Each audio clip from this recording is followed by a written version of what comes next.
राधे राधे, कृष्णा कृष्णा।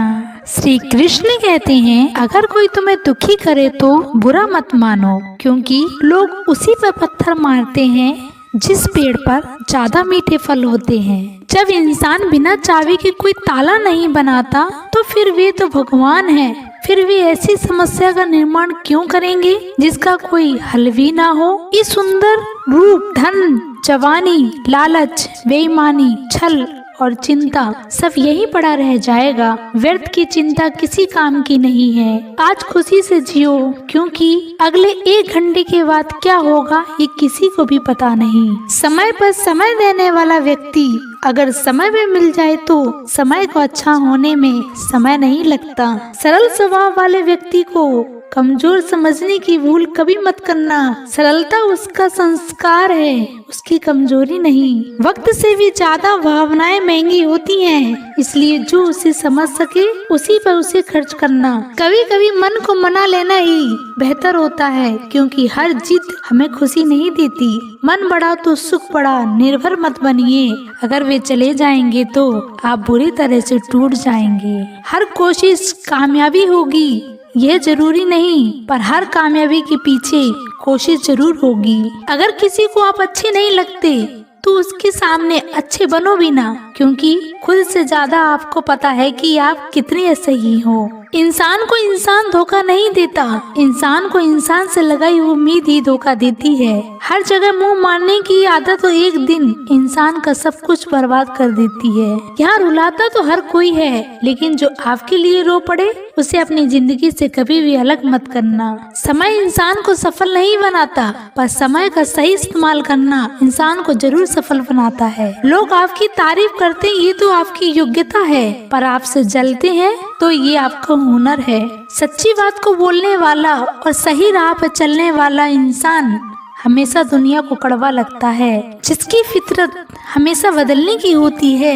वह कभी भी किसी का भी नहीं हो सकता, चाहे वे समय हो या इंसान। वक्त बदलते देर नहीं लगती और कुदरत अपना हिसाब रखती है। ना ही किसी चीज का गुरूर करो, हर किसी के साथ मिलकर रहो, चाहे वे आपके परिवार वाले हों चाहे मित्र। चोट का असर लगने में नहीं, अनुभव करने में होता है। आत्मा पे लगी एक चोट शरीर पर लगी चोट से कई ज्यादा गहरी होती है और पीड़ादायक भी होती है। सेवा सबकी करो, मगर आशा किसी से भी मत रखो, क्योंकि सेवा का सही मूल्य केवल ईश्वर ही दे सकता है, इंसान नहीं। जो दान कर्तव्य समझकर बिना किसी शख्स के किसी जरूरतमंद को दिया जाए वही सच्चा दान है।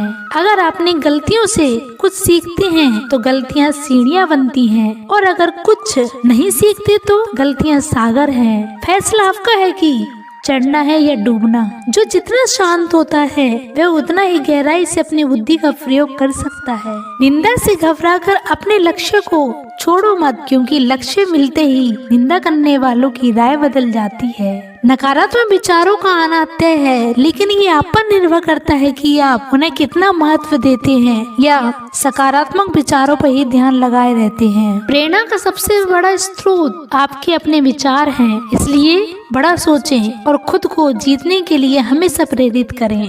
वक्त से पहले मिली चीजें अपना मूल्य खो देती हैं और वक्त के बाद मिली चीजें अपना महत्व, इसलिए अपने समय की कदर करें। कुछ लोग अपनी अकड़ की वजह से अपने रिश्तों को खो देते हैं और कुछ लोग रिश्ते बचाते बचाते अपनी कदर को खो देते हैं। जब तक तुम डरते रहोगे तुम्हारी जिंदगी के फैसले लोग लेते ही रहेंगे। उनके वफादार और कर्जदार रहिए जो अपना वक्त देते हैं। श्री कृष्ण कहते हैं, मनुष्य अपने जीवन की सरलता से ही जी सकता है, पर फिर भी वह कभी सरल जीवन जीना ही नहीं चाहता। वह हमेशा चिंता में पड़ा रहता है। चिंता से बाहर निकलने के लिए वह चिंता करता है। उसकी सबसे बड़ी चिंता उसका जीवन है। वह अपने जीवन को बचा लेना चाहता है। आने वाले समय से भयभीत रहता है और गुजरे हुए समय में हमेशा खोया रहता है। वह हमेशा स्वर्ग की तैयारी करता है और उसे नरक से डर लगता है। वह जीवन को जानना नहीं चाहता, जीवन को पहचानना ही नहीं चाहता। वो तो हमेशा मृत्यु को ही जानना चाहता है। उसने ही जीवन को जाना नहीं, मृत्यु को जानने की कोशिश करता रहता है। इसलिए वह खुद से ज्यादा कुछ करना नहीं चाहता, केवल सुनी सुनाई बातों पर ही विश्वास करता चला जाता है। इसी कारण से वह ना तो अनमोल जीवन को सही तरीके से जी पाता है और न ही मृत्यु को गले लगा पाता है। एक बार एक बेटा अपने पिताजी से पूछता है कि ये सफल जीवन क्या होता है पिताजी, वो कैसा होता है, इसका मतलब हमें समझाइए। तो पिता ने सोचा इसे कैसे समझाया जाए कि एक सफल जीवन का असली मतलब क्या होता है। पिता ने दिमाग लगाया और बेटा से कहा चलो आज हम पतंग उड़ाते हैं। और बाप बेटा पतंग उड़ाने के लिए चले गए। बेटा पिता को ध्यान से पतंग उड़ाते देख रहा था। थोड़ी देर बाद बेटा बोला,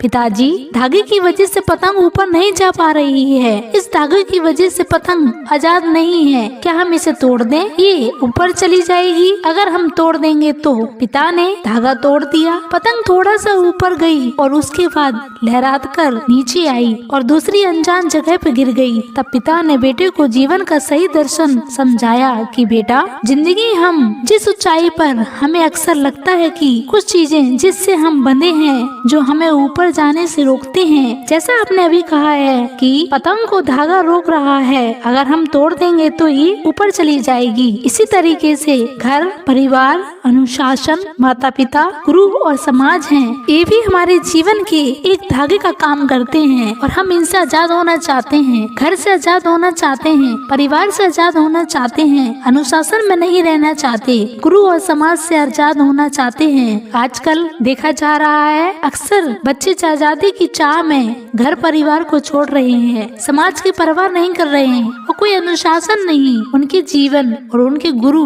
और उनके माता पिता को छोड़कर चले जाते हैं। तो वास्तव में दोस्तों वे धागे ही होते हैं जो हमें उस ऊंचाई पर पकड़े रखते हैं। इन्हीं की वजह से हम ऊंचाई पर हैं। इन धागों के बिना हम उड़ तो सकते हैं, लेकिन बाद में हमारा वही हाल होगा जो बिना धागे के पतंग का है। जब तक जीवन में तुम ऊंचाई पर बने रहना चाहते हो तो कभी भी इन धागों के रिश्तों को मत तोड़ो और पतंग जैसे धागे जैसे जुड़े रहिए।